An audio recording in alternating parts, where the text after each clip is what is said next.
नमस्कार दोस्तों, मैं हूं सूरज और मैं आज आपके बीच बताने जा रहा हूं रासायनिक बंधन के बारे में कि ये रासायनिक बंधन क्या होता है। जैसा कि आपके स्क्रीन पर दिख रहा है कि रासायनिक बंधन तत्वों के परमाणुओं के परस्पर संयोग से अणु का निर्माण होता है।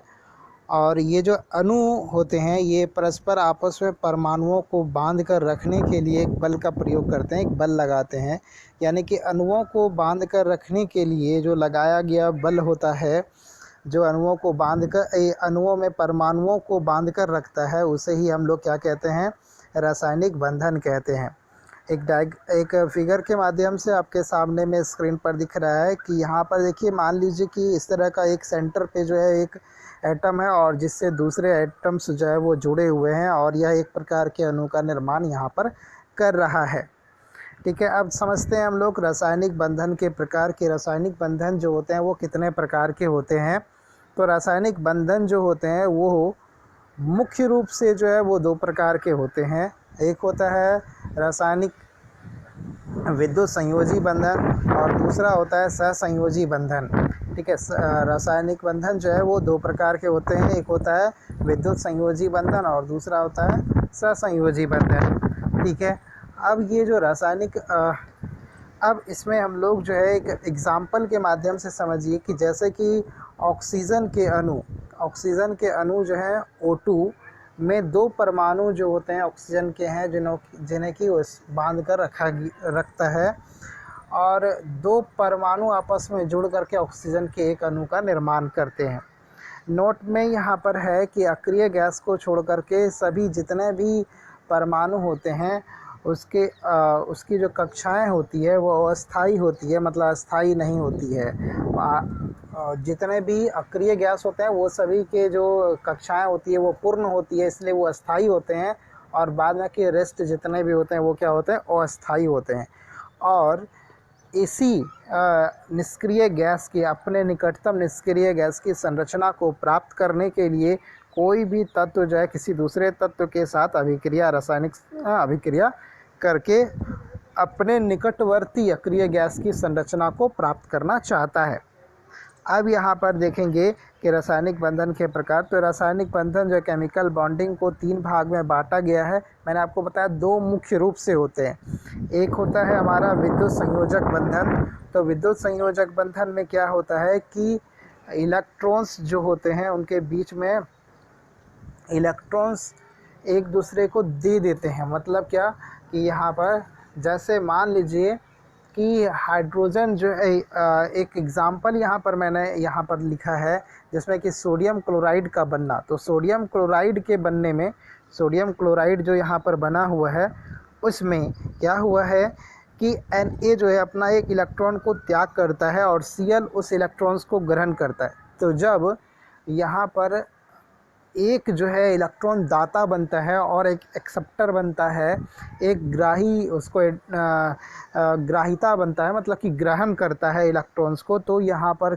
इस प्रकार से बंधन का जैसे ही निर्माण होगा तो वह क्या कहलाएगा, वह कहलाएगा विद्युत संयोजक बंधन कहलाएगा। ठीक है, एक एग्जाम्पल के माध्यम से समझाया गया है। विद्युत संयोजक बनने वाले जो यौगिक होते हैं वो धन और ऋण आयन बनाते हैं, वो निर्माण करते हैं। जो इलेक्ट्रॉन्स को दे देगा या ले लेगा तो वो आयन्स बनाते हैं। ठीक है, जो इलेक्ट्रॉन्स देता है वो धन आयन हो जाएगा और जो इलेक्ट्रॉन्स लेता है वो ऋण आयन हो जाएगा। ये इसके जो बने हुए विलयन होते हैं वे किसी दूसरे विलय में नहीं घुलते हैं। ये ऐसा नहीं है कि इसके द्वारा जो विलयन का निर्माण होता है वह जो है हर एक चीज़ में, जितने भी